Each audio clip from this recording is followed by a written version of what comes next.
We welcome you to tonight's panel discussion with the creative team and TSOS team members. My name is Liz Yevtit-Shomlai, and I will be your moderator for tonight. As the Here you go. Welcome you to tonight's panel discussion with the creative team and TSOS team members. This is not going to work, so guys, okay.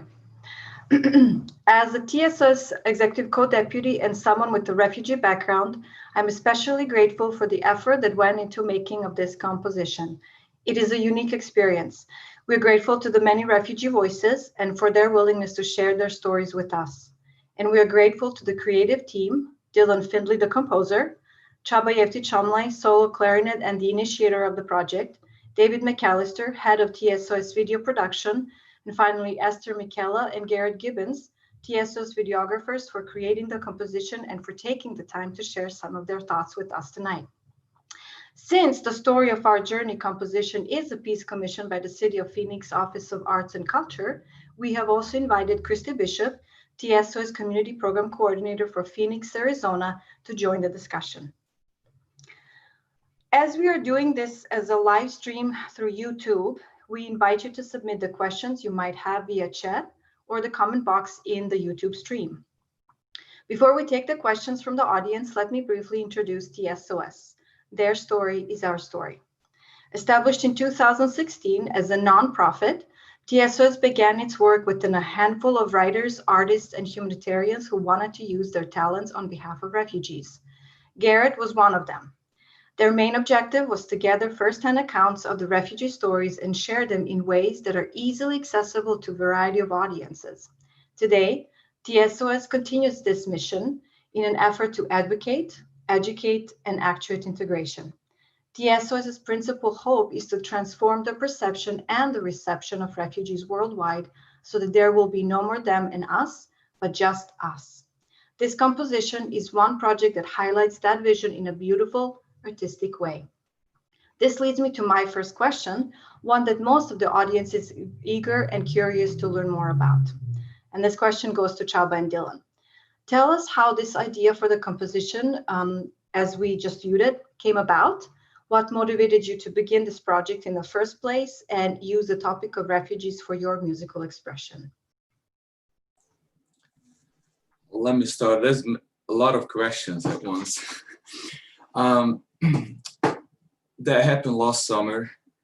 After I finished my doctorate program at ASU, I was thinking about what project I might be doing in the future that would actually impact many people in a positive way. I was thinking about current situation, issues, social, political, and otherwise, what would be really meaningful to make an art piece of it that would amplify the voices of people, that would potentially carry their voices to many directions. And one of those themes was refugee theme. It had been going on in the United States for quite a few years, as well as in Europe. And as, well, married to a former refugee, I felt very deeply about refugees and the treatment they might receive at different part of their journeys. So I thought that I would contact Dylan and we would butt up and a composition would come about. And this is really how the composition came about. I really wanted to help someone in a different way, in an artistic way, to carry their voices. I don't know, Dylan, if you want to pitch in a little bit and share your side of the story. For sure. So everything that Csaba said, I think it actually goes back even further that we met each other during my undergraduate, his graduate program at the Brigham Young University. And we kept this running idea of having a collaboration for years. So when we finally got to this point where I was finishing my doctorate, he already had finished his, that it was finally the opportune moment to do something. And like Csaba was saying, I also am involved in wanting to make music that can have a message for someone. I've written a lot of abstract music, but I wanted something that kind of dealt with things that mattered the most to me. What matters the most to me is really expressing the human experience, especially giving voice to someone that doesn't have a voice. That's been something that's been on my mind for a long time. And when Chava and I discussed this idea of maybe writing a piece about refugees, that was very close to me. I lived in Nicaragua for 2 years, and also I lived in Miami after that for another 2 years. So those 4 years in Central America, and also in a very Spanish-speaking filled area that has a lot of refugees from Cuba and from other places. That is one of our sanctuary cities in the United States, or was. I heard many stories, and it was hard for me to kind of conceptualize what these stories were. I wanted to have empathy for these people. I wanted to understand what they were going through, and more recent outbreaks in Central America kind of intensified that, as I knew many people who had to leave that country and go to other places. So having those personal experiences, knowing people that have had to run away, and having continued experience with these people, I wanted to really understand this better. So this piece, in one way, is reflecting voices that aren't heard, but it's also something that's been helping me have a greater empathy for people that have done something that I cannot even imagine. So I've been grateful for this experience to learn from them as I've composed using the words that they had and creating music out of those words. That's been a very enriching process for me to learn about these people and work with really TSOS. Their Story is Our Story has been a wonderful organization to work with. The way that they do it is really based on compassion, and I love that. It doesn't get into intense political debates. It's simply about really showing that compassion that we can have towards refugees.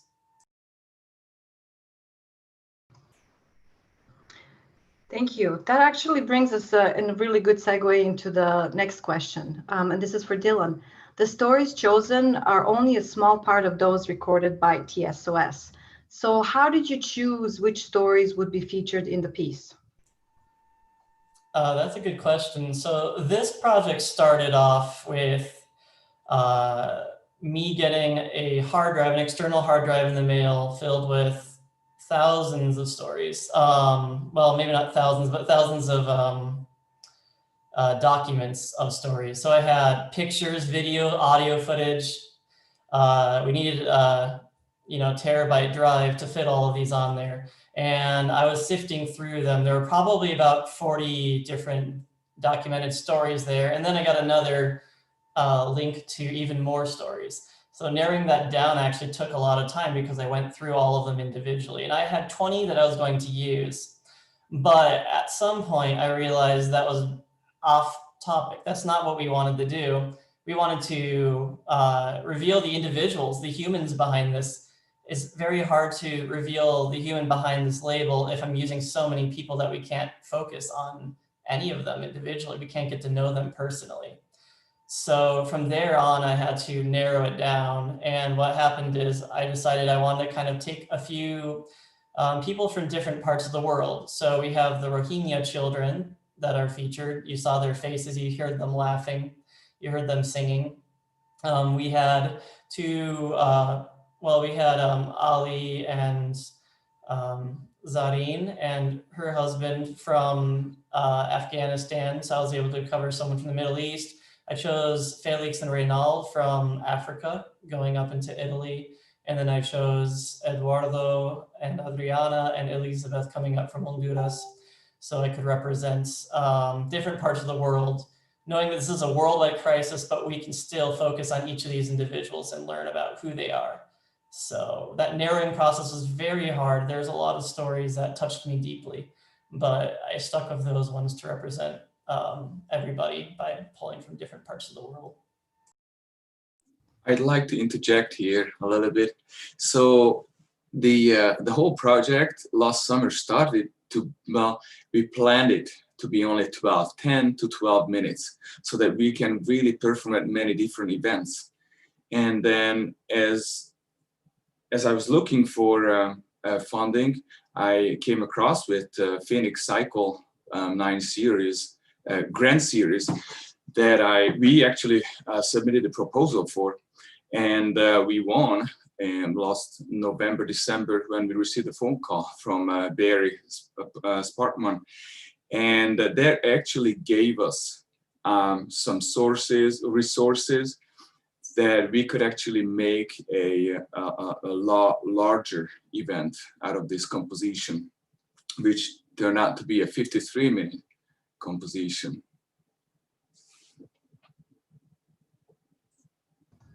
Thank you, guys. So that is actually, okay, so here's a really good question, and this comes from your, both of your professor. He is curious to find out how much of the music was improvised and how much was fully composed beforehand.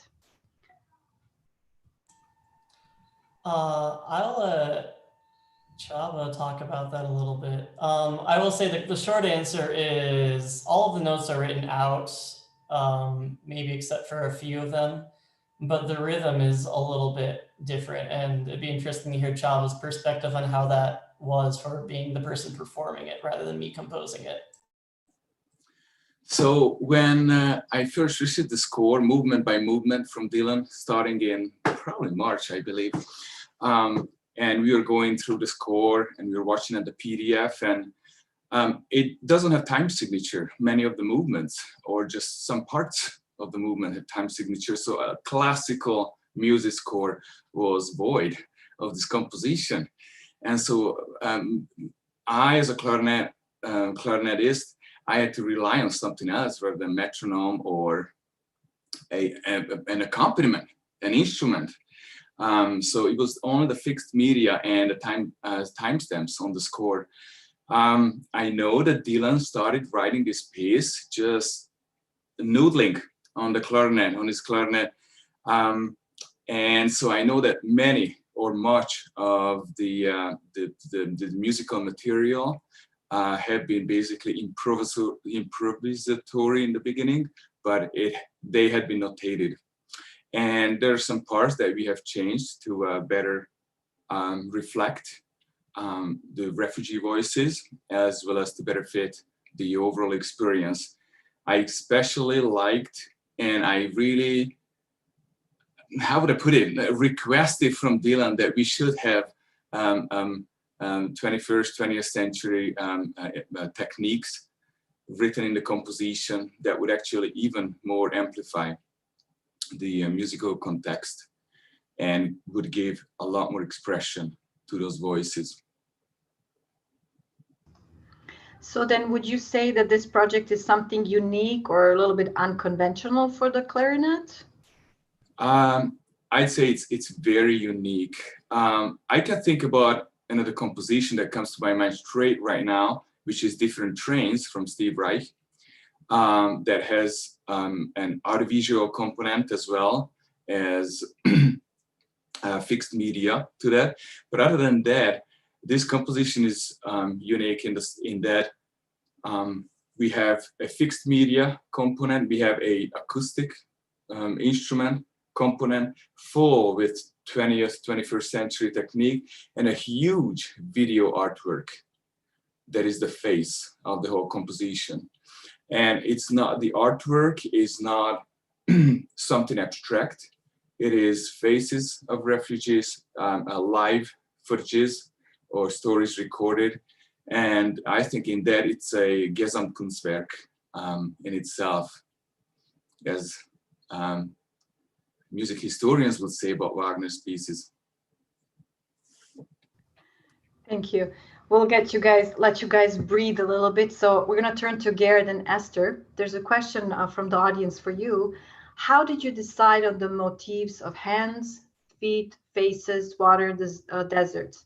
The viewer says they were very effective, and the music and images, they're very moving. So how did that process happen?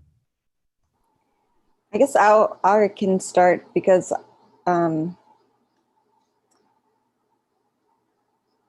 I guess I was the first videographer to start working on the project with Dylan initially. And when we met for the first time, he had already sort of identified themes for the different movements that we generally followed. Part of this piece, or the purpose, is to show the journey of refugees and in their different journeys. So the water, crossing the sea, or going through a desert and going through like jungles, those were very real aspects of the journeys that the refugees went through in their various situations, and we wanted to show that. Another theme of the piece was unfolding and revealing the stories and who these people were. And so we decided to start out by withholding or hiding faces. I think we tried to reflect as much as possible the different aspects that many refugees face through their experience, in both symbolic and like practical ways. You may notice that some of the refugees, we never got to see their face because that is their request, not to have themselves identified. But I think at some point in many people's journey, it's easy to feel faceless or nameless and unidentifiable. Or so I think, I don't know if that answers the question. Maybe Garrett has some additional thoughts. I could just add in that, many of these, not all of the interviews, but many of them I recorded. And so I met these people beforehand, led the interview, or was sitting next to the person who led the interview. We talked to them afterwards. We've had follow-up, and I've gotten to know them since then as well. And, my own imagination painted certain pictures as I heard their stories. And it was remarkable to, Esther had been working on this for a while before I became involved. And when I began to see the way she had represented their stories, I was blown away at the power of their own storytelling. It was clear that the imagery that was in my mind was really painted by the details in the refugee stories. And so, the feet and the hands, especially, those are our points of contact with the world. And there's so much walking involved, and there's so much waiting involved. There's prayer involved. Hands and feet are very much our points of action. And seeing that focus that Esther chose in many instances is meaningful to me, because it shows the agency, shows the desire to act of these people who are displaced, who are migrants.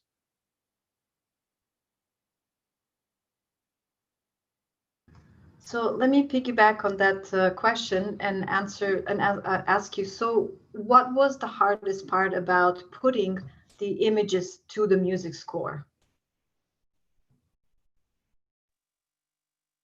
I guess I can start with that one again. My guess is the sync. Well, syncing was one issue. Another goal of the project was not to make it feel like a documentary. And so initially what I had also was just interview footage mainly. And so being able to go out and find things that felt like they belonged, that felt like they showed the feeling. We're trying to match the feeling of the music, the theme, and there were a lot of considerations. And now I've forgotten the question. The hardest part of finding the images. Oh, well, maybe the hardest part of any project is starting. So to start with a completely blank slate, and and try to decide, what will fit here, and how can I, match it up with what I'm hearing and what we want people to feel. And beyond that, the difficulty of the content itself, like the stories that people, these refugees have told, are difficult and harrowing. And I'll let Garrett talk about Movement 3, because he, I think, did a great job taking a section that was extremely difficult for me to deal with. So I think another difficulty was like even trying to manage my own emotions and response as I was trying to like build it for other people to see as well. Okay, she muted herself. That's the 21st pandemic equivalent of passing the mic. Yeah, Movement 3. So for those, I mean, I know that doesn't mean a lot to many people, but it was the section with all the fire and the projected image on the screen of Ali describing traveling and leaving Afghanistan, and there's a lot of footage of the city burning and things. That interview in particular was one of the more disturbing, impactful, really, really difficult stories for me to process after meeting Ali. He's an amazing person, and there's so many details. You have to look on the TSOS website or read the book. He, carried these small children on his back. He has one leg. He had an old prosthetic leg that was made in like the 60s that was held on with sticks and duct tape, and he had 2-year-old and 3-year-old kids trading places on his back as they traveled for months after he had buried hundreds of the people in his village. And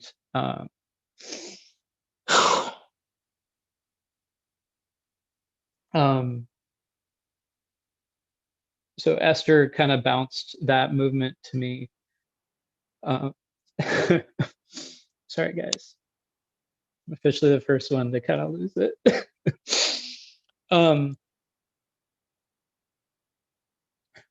So one thing that Esther and I talked about was we wanted to convey the emotional impact without disturbing and traumatizing the viewer, and that's it's a hard challenge to meet, and I think that was her goal throughout all of it. So we talked a lot about ideas, and I ultimately just listened to the music a lot and listened to Ali's words and the other woman that's involved in there, and took the motif of a passive observer walking by and the story is being presented, much like people might stumble upon some of this on the internet. They might scroll past it on Instagram or Facebook. And the viewer's gradually drawn in and gradually pays attention and becomes more emotionally affected by the weight as the reality sinks in. And then kind of the second part, which is foreshadowed in the beginning, is seeing the photos, which are photos that Christy Lindsay Silsby took of these people in the fire, and they're in this position of danger, and many of them are being seared or damaged or even destroyed by that fire. And that passive observer, who's kind of represents all of us, is forced to watch, helpless. And it leads us, I mean, at least my hope was it leads us to contemplate what we can do. We can observe and we can join in the suffering, but hopefully we can find ways to relieve that suffering, to show compassion, and to bring some sort of meaning and clarity to the experience that these people are having. I'll leave it at that. Thank you, Garrett. It's good that you cried. I was very emotional while I was watching it beforehand. And I think that brings us to a very good question that some of the audience has been asking as well. And I will pose this question to Christy. Right, we're talking here about refugees, and these are interviews and footages of people who have already been through so much and have been so traumatized. So the question that was asked was, what precautions does TSOS take when they're interviewing and when they're collecting these stories to ensure protection of the refugee and also to ensure their privacy and their safety? Christy, if you want to respond to this a little bit, that would be really, I think, would be very good. Sure, I'm happy to. And you're probably pretty familiar too, but we have a pretty rigorous waiver process and consent process so that we make sure that they fully understand what we're asking from them. And also they have the opportunity to change their consent at any time. So if there's concerns about safety, if they're political asylees and other situations where they need to be concerned about their safety, TSOS has been very thorough about, as you can see from the footage, hiding faces and even giving aliases if they need to. So a lot of effort has been put into doing that. And also even outside of the safety issues is the dignity issue, and that there comes a point in their lives, there will hopefully be a point where they don't identify. That's not their main identification, is I'm a refugee. And so it gives them that opportunity to choose when and where that is their identity and where it's not their, what's on their front. So I like that is very, very carefully considered within TSOS.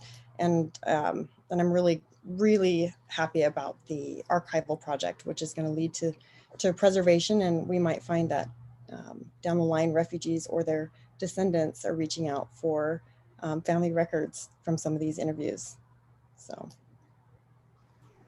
Thank you for to answering that. And maybe I can ask you to kind of elaborate a little bit more, since this is a project that, it's sort of for the greater area of Phoenix. Can you tell us a little bit about the refugee community here, the work that's been done?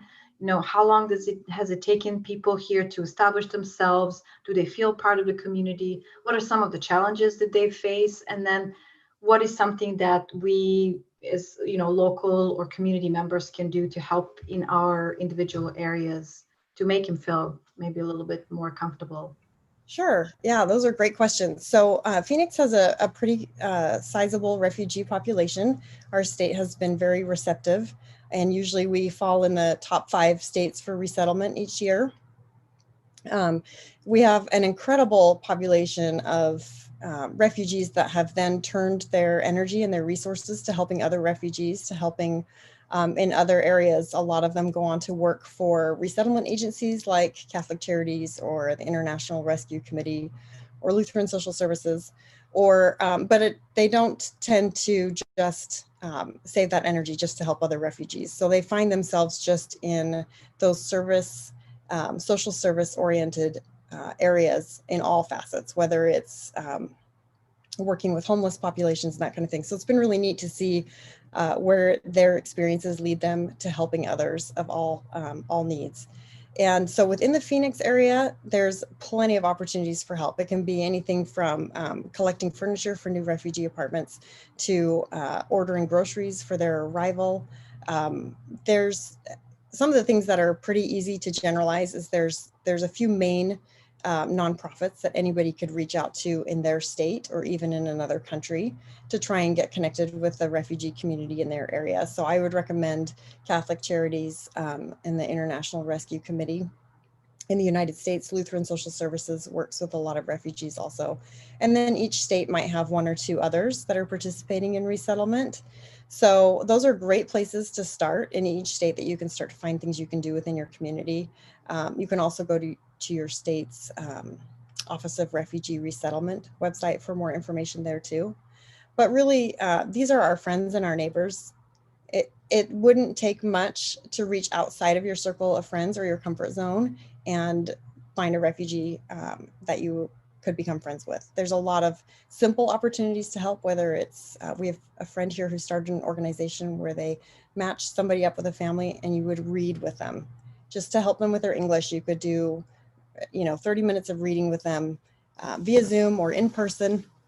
And what a lot of the tutors found was they ended up reading with the children, but then helping the parents read their bills and read their mail and know how to do that. And so it's, there's just a lot of practical opportunities for people to reach out and help, and also recognize that these are people in our community.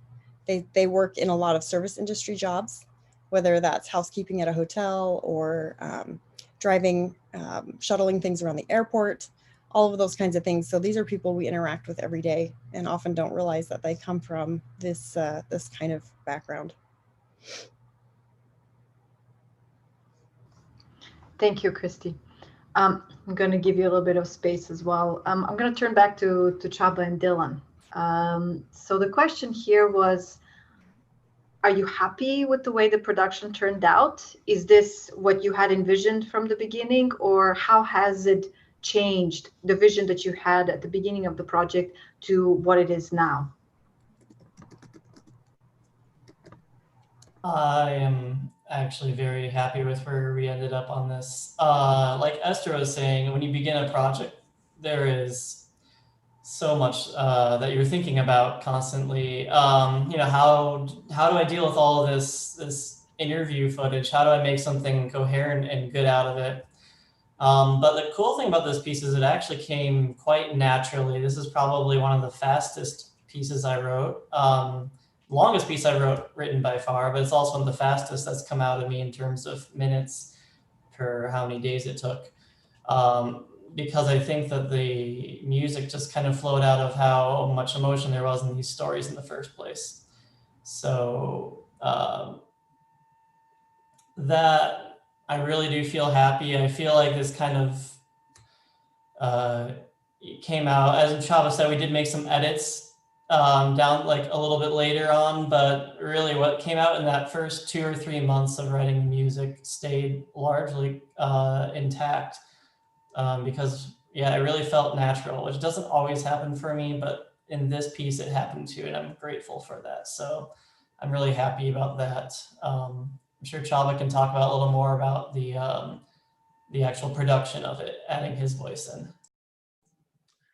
Yes, so what I envisioned at the very beginning, it came about. The magnitude of the piece, the reach of the piece that it will have in the future, really the purpose that it would speak for the refugees itself in a unique way and an extraordinary way, it came about. And as I mentioned, and as we saw, refugees were there. And so before we actually premiered this piece, we ran this piece through with them, and they gave their consent, and they were really happy about this whole production and the piece. So it was a really good feedback. 53 minutes, almost an hour piece, so much work. It was very exciting because, as I mentioned, at the end of November, December, we got the green light from the City of Phoenix Culture and Arts Department for the project. And Dylan decided that he's going to make this project his doctorate, composition and paper. So that's exactly in January when it grew from 12 minutes to being 53 minutes.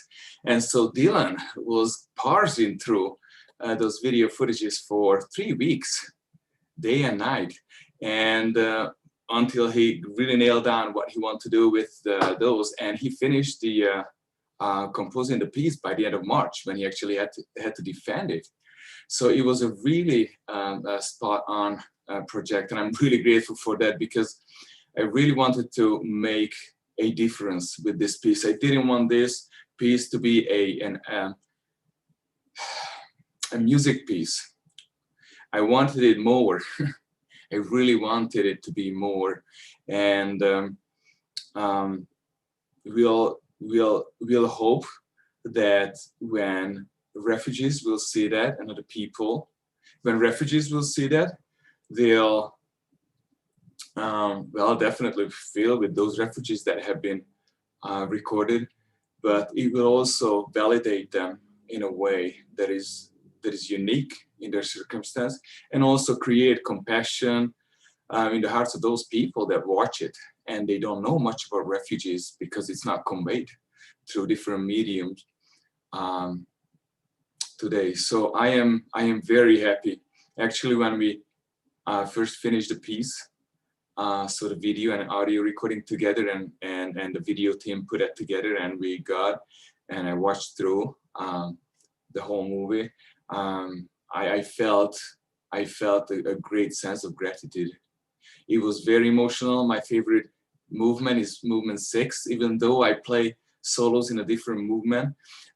Movements is absolutely the eyes of your cute kids, the song "We Shall Overcome," the message that it conveys, the lives that it portrays, and even though these kids have been through, well, almost hell, maybe hell as well, based on those stories that we just heard fragments from, they were smiling and they were happy for their life. So it did. It did what it meant to be. Yeah.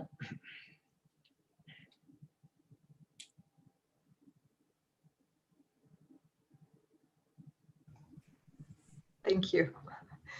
I'll let you come to breath a little bit. Quite a few of the viewers are asking the same question.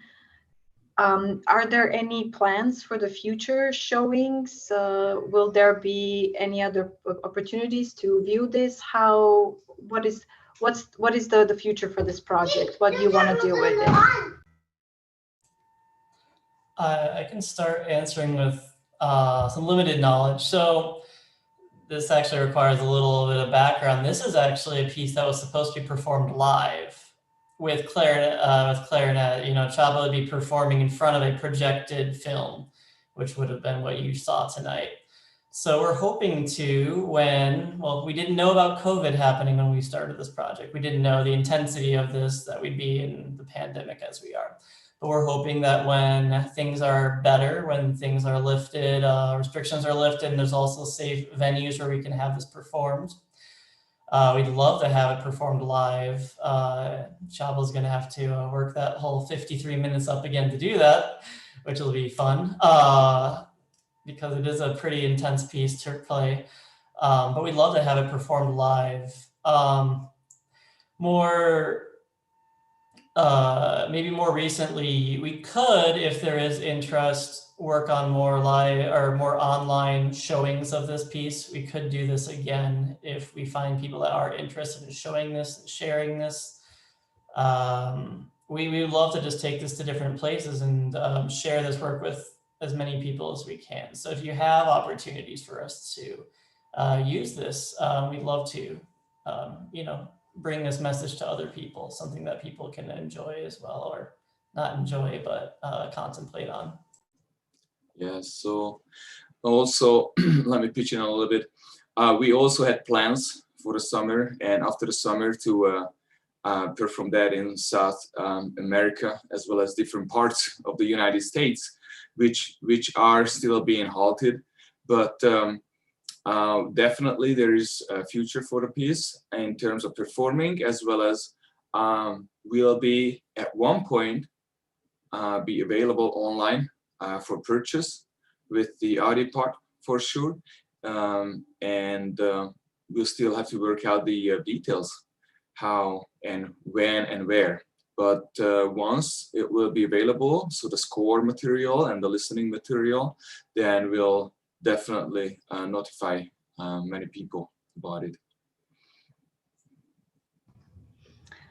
Thank you. There's a question in the audience that I'm going to refer to Christy. And the question is about the IC facilities and what has been done, or has anything been done to address the situation that is currently there? Has the federal government done anything, or can you elaborate anything on this Without getting too political, please. Yes, yes. Actually, I'm more worried about getting emotional than political in this topic. Unfortunately, not much has been done at this point. The attempt at a solution has been to deport asylum seekers and as much as possible. So rather than process them through the system or continue on with the overcrowding, there has been mass deportations. And so that has been really difficult to see. It's been in the news. Sometimes it's unaccompanied children are being deported, and families and people with real dangers and real threats. Unfortunately, it's been difficult with the pandemic. Even though the CDC and the moratorium on allowing asylum seekers, that's all been lifted and travel has resumed, the government has not lifted that on asylum seeking and largely on refugees as well. And so our quota for resettling refugees in the United States this year was 18,000, and I think we're at about 7,000, and the fiscal year just ended September 30th. So we didn't even meet half of the promised refugees to resettle, and that's separate than asylum seekers and in ICE detention. So there's a lot of concerns there. And the ICE detention, the conditions of overcrowding have been eliminated due to the deportations, but there have been some real concerns about safety, not quarantining and not providing detainees and employees with masks and safety. So it's a concern, and not much is happening, but I think we're all occupied with some other things like the election right now. But hopefully in November, it'll make people's the front of their minds again soon, hopefully. Thank you, Christy. I think this segues into a very good question that some of the audience has been asking, and that I personally think is important to ask. So after watching this composition and feeling all the emotions that we felt, what actions do you hope the audience will take?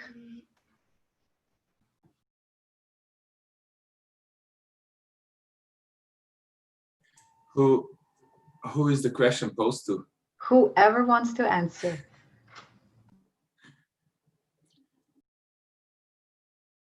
Dylan, do you want to answer? You unmuted yourself. I think Garrett's going to go first. I'll answer, but Okay. Garrett. You can go for it, Dylan. I'm not. Okay. Well, I mean, it's going to be, I think Christy kind of already covered a lot of the things that maybe I would love for people who hear this to just think about it and let it impact them, and that should move them to make the choices that they need to do in order to do something that's personal to them. I think we all have our own strengths and talents, and those things should govern the way that we decide to help people. But I think ultimately we have a lot of different skills and ways that we can serve. And I think Christy said a lot of them. We can work with these organizations. I'm in Kansas City right now, and I know that there's a lot of places here in Kansas City that work with refugees. It's a really cool thing. I volunteered at one a while ago. I'd love to actually be more consistent on that. But I think when your heart is compelled to move to do something that, maybe we should look at the thing that will be the way that we know that we personally can do the impact most. There's things that we can do are very simple. You can reach out to one of these organizations and they might be able to give you some options.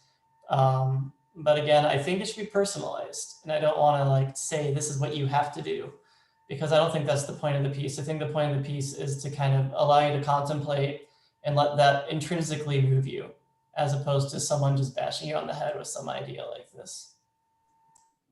Thank you, Dylan.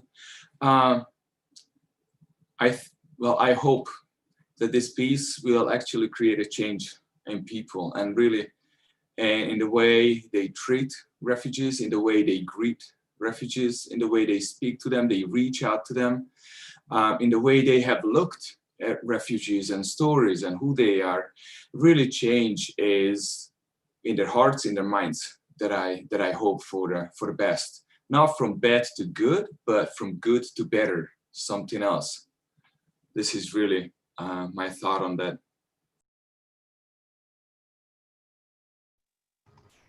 Thank you. Garrett, did you want to add something?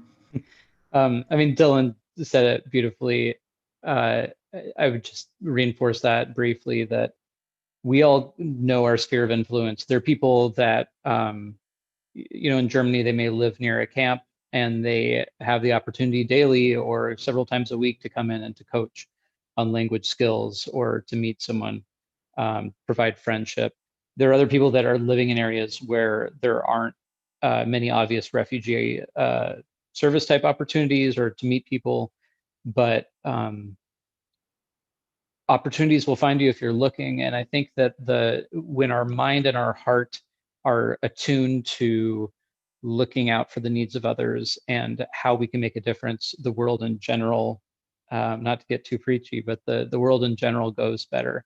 And you know, marginalized people are in all corners of society and sometimes right in front of us. And so developing that sensitivity towards refugees may find an application in a non-refugee context, but I think if our desire is to reach out, to serve, to help people, we will find those opportunities every time. Thank you. Christy, do you want to add anything to it? No, I think you guys have covered it. I think really just find what you feel compelled to do and use your strengths. There's 1,000 different ways you can help. So it's not that you have to even go out of your comfort zone. There's lots of opportunities. Even just reading other people's stories contributes, because it builds that empathy and compassion for others. Thank you for saying that. That's actually the segue to one of my last questions that I have for you. And this is for whoever wants to respond on the panel. Do you feel that telling of the individual story, do you feel it matters? Do you feel it's important that the work that TSOS does, or do you feel that it is a liability?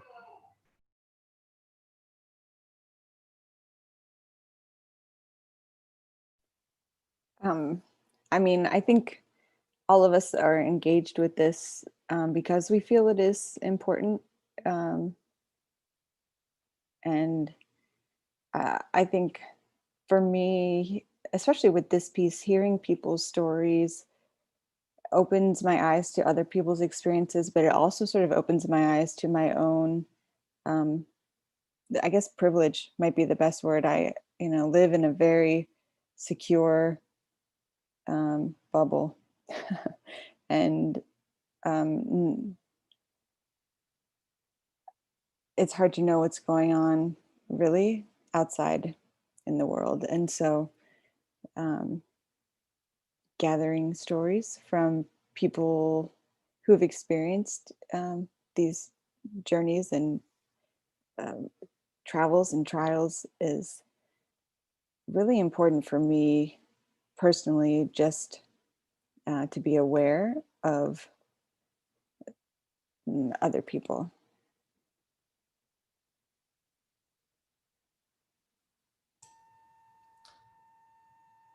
Yeah, I feel also like Esther is saying, this idea of creating empathy is something that really, I think sometimes it takes stories to learn those things. And I don't think it's a liability at all that we have this opportunity to hear their stories. Storytelling is one of the greatest teaching tools that we've had from the beginning of time. Learning people's stories helps us understand who these people are, understand our neighbor. We think we know our neighbor, but the only way we really get to know someone is to know their stories, know the things that made them who they are, but also to follow that through and see their future. It's cool to hear about some of these refugees who have been able to conquer a lot of these tough things, to see how they've been helped. So I don't think it's a liability at all that we have this opportunity to hear these stories. And speaking personally on that, I had an experience just like a week, less than a week ago, that I ran into some Roma people.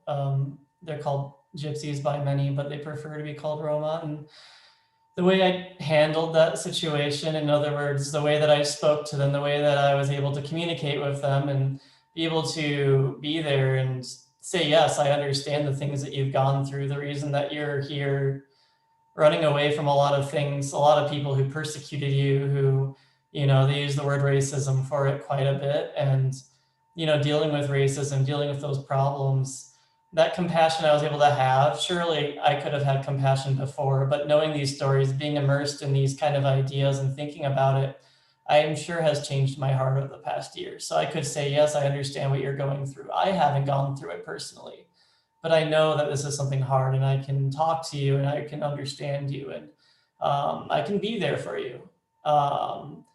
And that's been what's been impactful to me. And I think that's worth sharing. And I think that these people who have shared these stories know that too.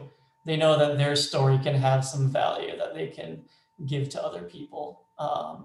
And I'm grateful to have worked on this project. Again, all these people have touched my life. If I were to see them in person, I don't even know how I'd react, because I just have a lot of emotions and just probably have to say, I'm sorry for everything you've gone through. That's probably the best thing I could say, and just probably hug them.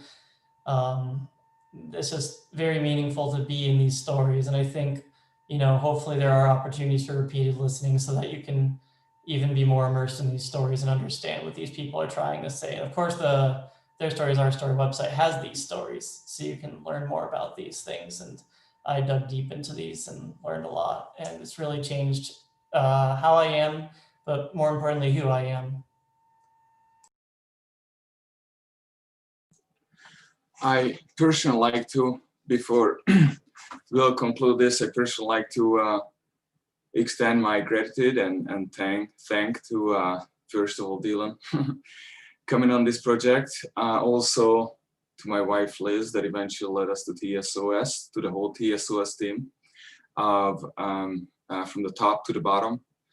Those refugees that were there, and the great video team. We have worked so many weeks, so many hours, and we had so many meetings, and it has become a fruitful project, and I am very proud of that. I'm also very grateful to the City of Phoenix for the gracious allowance and grants that we have received, that we were able to really start on this big project. So thank you, everyone, and also the viewers.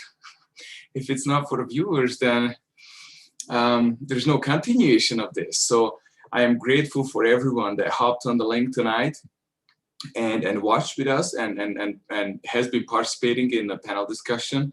And those are really good questions, and thank you for being there and really expressing your interest and feeling with the refugees. So thank you to all. David, would you like to conclude? Sure, thank you. I guess I just wanted to say thank you again to the team. I've got to say this project has probably been one of the most challenging projects I've ever been involved with. And I say involved at a very high level. I did not get my hands dirty, I'm afraid, in any of this work. But Esther and Garrett did an amazing job of pulling together video elements to go with this musical composition. This has not been an easy trip. I remember when I saw the first cut, it was I don't know how we're going to make it work, to be honest with you, but I just was so impressed with how the team worked together, from Dylan and Saba as the musicians and the video team, to really make it work. And I'm just really proud of the team. I think they did a great job. And I think the impact that this production has is really amazing, to me, and I think to the audience. And I just want to thank you all very much for your efforts. And I think you have a lot to be proud of. So thank you. Thank you everyone for joining us once again. And thank you to the viewers for taking the time and staying with us for some of you, I'm sure it's a late hour. I just wanted to highlight once again, if you would like to learn more about these stories that were snippets and just highlight a little bit in this in this composition, and you would like to learn more about other stories that we have collected through the years, please visit the TSOS refugees.org website. And also as of the beginning of New Year, we hope to be able to present you also with a global refugee archive where you can peruse and see a lot more stories, not just from us, but also from other partner organizations that work in this field. We, again, are so grateful. These refugees, right? The way that we delineate them, the way that we talk about them, they are human beings just like we are. And this is just a one defining moment in their life. No, it's not something that should be defining them for the rest of their lives.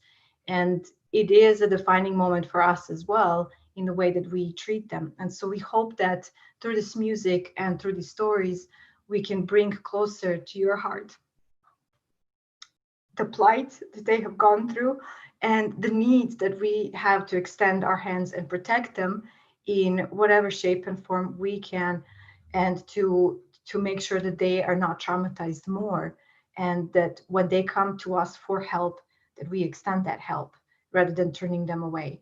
I again invite you to continue to interact with the composition, the creative team, with us as TSOS. And if there are any other questions that you might have, we invite you to either write to us personally or to reach out in other ways and formats. We will keep you updated on any other publications or opportunities to view this composition again, and invite you that if you have found it very moving for you and inspiring, to share this with those around you, and hopefully to create a positive change. So with this, we bid you farewell and say good night to you, and thank you for participating. Good night.